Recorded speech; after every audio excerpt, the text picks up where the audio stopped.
Hi, welcome to designing your learning system.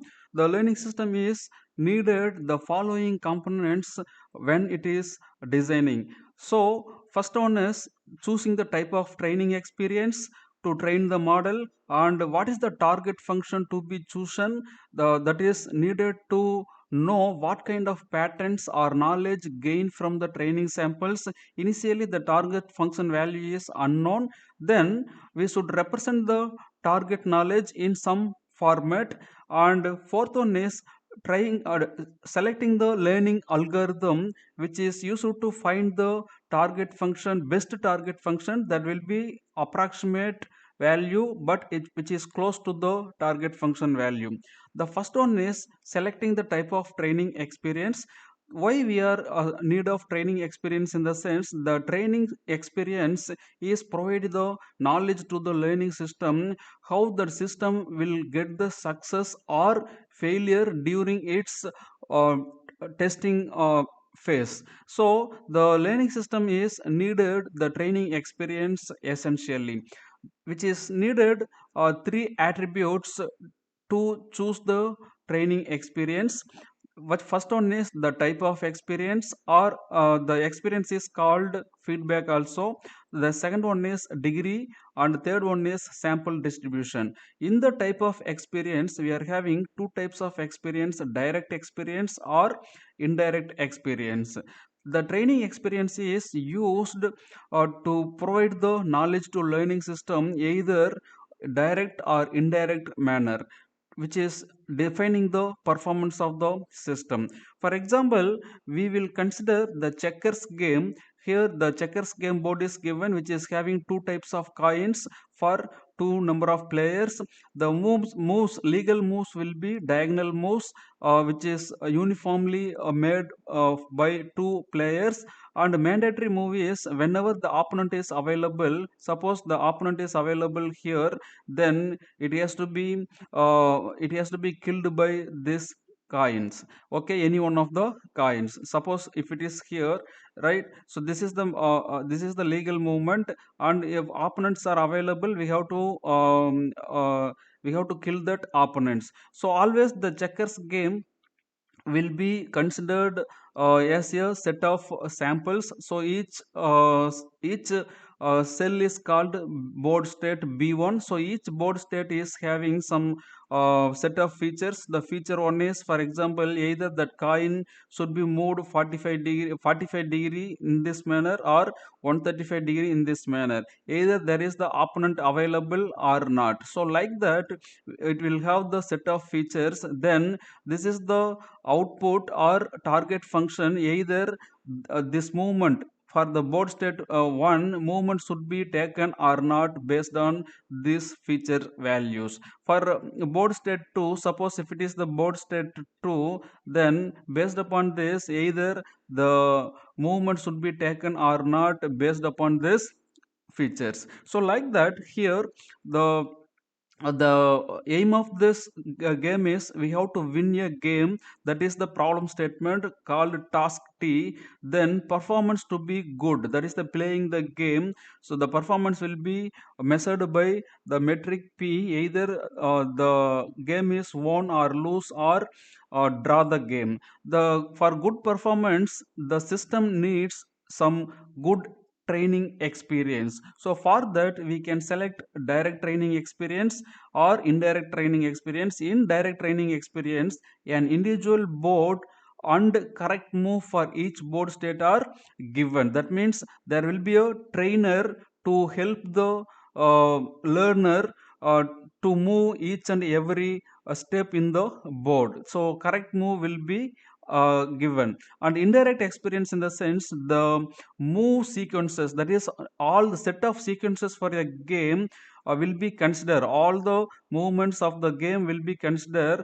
Finally the result will be either won the game or lost the game or draw the game. So here which is considering how many number of games are won, how many number of games are lost, how many number of games are drawn. So here the uh, if the board is having, the player is having the guidance right, or it is called a label, then all the board states will be labeled with the correct move. So that means for each move, suppose if I'm moving this coin, so there will be getting some help here, or any label will be there. The label will be displayed in the software, move this way or move this way, so it will be helpful to win the game. So like that, it will give the message dialog box to help the player. So if it is the case, that is called supervised learning. If there is no label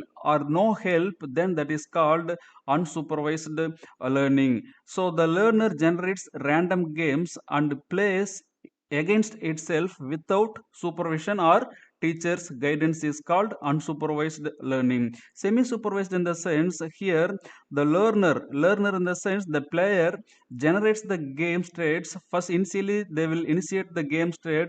After after particular time, they may need the help from the guide or teacher. So this kind of things called semi supervised learning.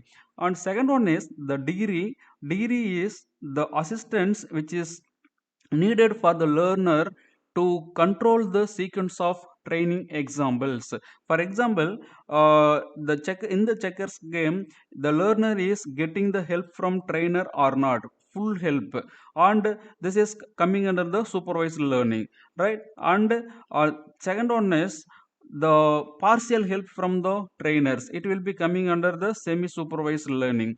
And third one is there is no help getting from the trainer or teacher, so the player will learn themselves. So that is called one of the controls, so which is coming under the unsupervised learning.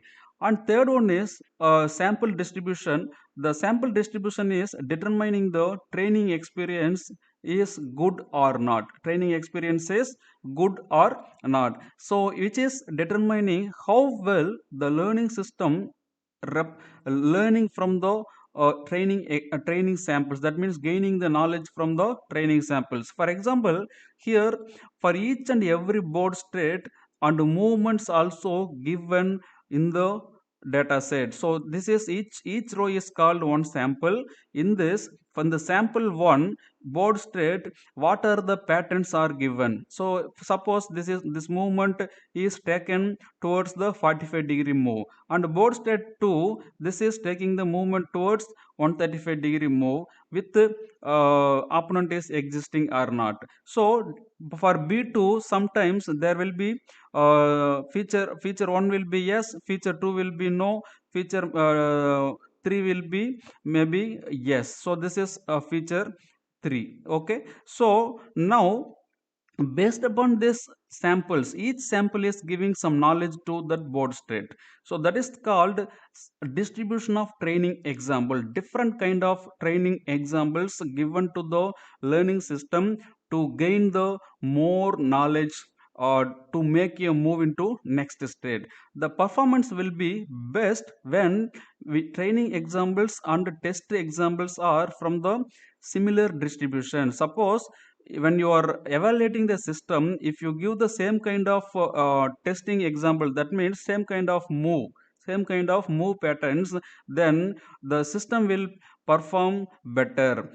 Here it will consider many possible combinations. That means here moving this direction or this direction, so like that it will have different combinations, either opponent is existing or not, like that. So many different situations also will be raised with more training examples. So we have to feed more training examples to learn to train that learning system. The learning over distributed range of the training examples, that means the training system will be trained over the distributed range of training examples. For example, in the checkers game, the training examples related to move when opponent exists, it has to make immediate step, or opponent exists one step ahead or two steps ahead in different directions, and number of checker coins exist. Sometimes coins will be killed by opponent. The player A can kill the opponent's coins. So different scenarios will be considered in the samples distribution during training phase. The checker player learns by playing against oneself. So this is called indirect experience. It may not encounter moves that are common in human expert play. So human mind will think in different manner, and learning system, that is a software, may think in different manner during play of the game. Once the proper training experience is chosen, the next step is choosing the target function as per the given procedure. Thanks for watching.